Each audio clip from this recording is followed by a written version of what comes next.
احمد، جب بھی ہم اس بارے میں بات کرتے ہیں کہ کوئی بریک تھرو متوقع ہے اور اب ساری پارٹیز بہت ایکٹیو ہو گئی ہیں، تو جو اسرائیلی فیکٹر ہے وہ بار بار سامنے آتا ہے۔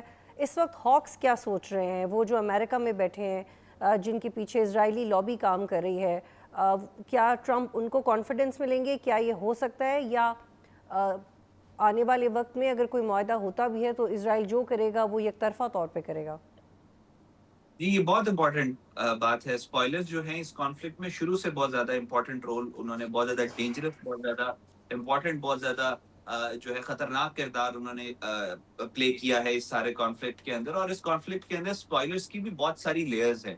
آپ کو اسرائیل کی شکل میں ایک اسپوائلر نظر آتا ہے، آپ کو دونوں پرنسپل ایکٹرز کے اندر بڑی پاورفل اسپوائلر لابیز نظر آتی ہیں، اور تیسرا یہ انڈیا کو بھی آپ دیکھیں، یہ بھی ایک طرح کا اسپوائلر ہے جس نے اس سارے کانفلکٹ کے اندر بہت ہی ایک غلیظ کردار ادا کیا ہے۔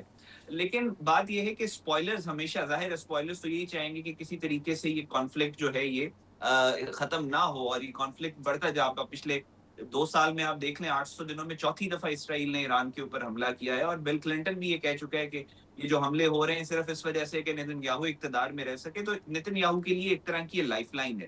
اس سے دو چیزیں ہوتی ہیں: اگر آپ ایران کے ساتھ ایکٹیو کانفلکٹ میں رہیں اور ایک اینمی کا آپ ایک کریٹ کر کے رکھیں ایک امیج، تو اس سے دو چیزیں ہوں گی۔ ایک تو نتن یاہو اقتدار میں رہے گا اور اس کی جو کرپشن کے کیسز پہ جس پہ اس کو 14 سال کی سزا ہو سکتی ہے وہ نہیں ہوگی۔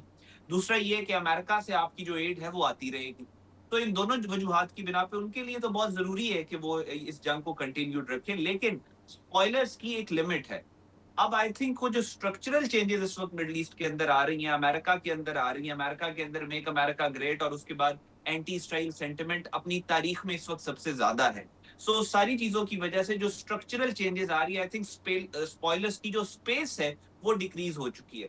دوسرا، میڈیشن جو ہے وہ کسی ایسے ملک کے پاس ہے کہ جس کی اپنی ایک ورتھ ہے، اپنا ایک لیوریج ہے انٹرنیشنل سسٹم کے اندر، اپنی ایک کریڈیبلٹی ہے اور اپنی ایک ہارڈ پاور ہے، ایک ڈیٹرنٹ فیکٹر ہے۔ تو اس وجہ سے بھی اسپوائلرز کی اسپیس جو ہے وہ بہت زیادہ لمٹ ہو گئی ہے۔ تو آئی تھنک آپ کو to answer your question, yes, spoilers played a very very critical role اس سارے کانفلکٹ کے اندر۔ یہ جنگ کروائی ہے اسپوائلرز نے تھی، لیکن اب مجھے ایسا لگ رہا ہے کہ ان کی جو ایکشن کی، آپریشن کی جو اسپیس ہے وہ بہت زیادہ شرنک ہو چکی ہے ان اسٹرکچرل چینجز کی وجہ سے جو مڈل ایسٹ کے اندر اور امریکہ کے اندر اور اس سارا پاکستان کا جو رول ہے اس وجہ سے آ رہی ہیں۔ تو آئی تھنک مجھے نہیں لگتا کہ اسپوائلرز اس کانفلکٹ کو دوبارہ سے ایک جنگ کے اندر ٹرانسلیٹ کر سکتے ہیں۔ ہاں، تھوڑا بہت وہ مس ایڈونچر اس طرح کے کوئی پلانس کر سکتے ہیں، لیکن کیا اس سے دوبارہ جنگ ہوگی، ایسا مجھے نہیں لگتا۔